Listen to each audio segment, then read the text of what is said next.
So I am talking with Tim Hoogenakker. I got it right. You did.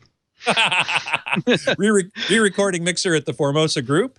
We're talking about mixing for movies in Atmos. And one of the things that I definitely wanted to ask you about is you were kind enough to make a couple of little small videos that I would love to see that that illustrate the whole process of mixing in Atmos. The first one, I've forgotten the name now. It's the ones. There might be one about objects. Objects. That's the one. Yeah, yep, it might be exactly. a quick time about objects. Let's start That's that a fun one. Yeah. Yeah. So if we can take a look at that, you can tell us what we're looking at. Okay, so this is the Atmos panner, and that room. See that with all the bouncing balls. That's a description. But basically, it's a layout of a room, and you see I'm moving it around there to kind of see the three-dimensional space. Right. Now, this is a film that actually mixed. Actually finished 2 days ago, and this particular film, that's a scene where the reason a whole lot of stuff moving around like that is it's a drug hallucination scene. so there's there's all these elements flying around. Yeah. So what you're seeing flying around there literally is you're seeing sound design, like whooshes and sound design, like sound designs of deep drony whooshes moving around you, as well as ambiances of wind and also some of the voices. There's other voices that are going around because it's a scene of a guy going through a hallucination. Yeah. So you can see that it's a really good description because it shows you just where everything is placed, and it's not exactly a representation of my room, but it gives you kind of the idea. The lower balls on the bottom there, it doesn't mean that's on the floor. That means it's kind of ear level. And then is that the bed? That's well, the bed you don't see where the tennis balls are. Those are all objects only. Now, the meters above, the dancing meters you're seeing, that's a combination of the bed and objects. So you're not seeing an actual bed meter per se on this display, but at least you get kind of the idea. At least that's just the objects alone.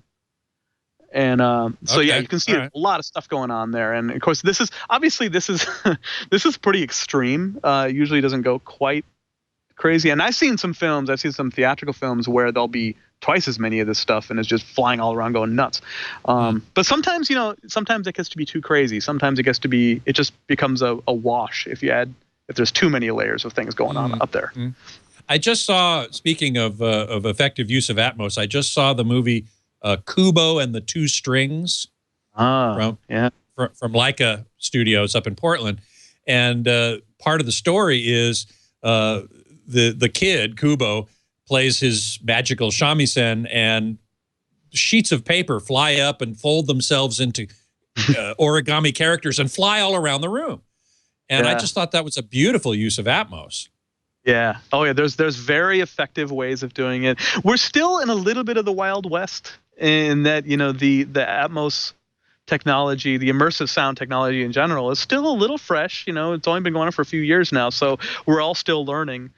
And so we learn what's too much and what's appropriate. I've heard some films that are, I didn't mix it, but there's the film Ender's Game. I heard that's actually an excellent immersive mix. The Atmos version I heard of that is really, really. It's not a whole lot of stuff going on, but it's just enough. It's just fine tuned perfectly. And I've found that to be true. That any new format that comes along, even high dynamic range in the visual sense, is so new, and people are kind of experimenting with it. Another example is early multi-channel music mixes. Like the Eagles or whatever.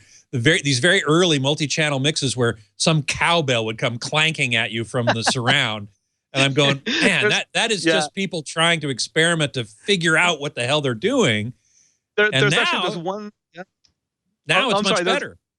Yeah, no, I was going to say there was a particular music mixer who was known for that, and he would put a lot of different, put the guitar solo in the left surround and the conga in the right surround, and it was good mixes, actually really good mixes. But over the years we've all we've all been learning, figuring it all out.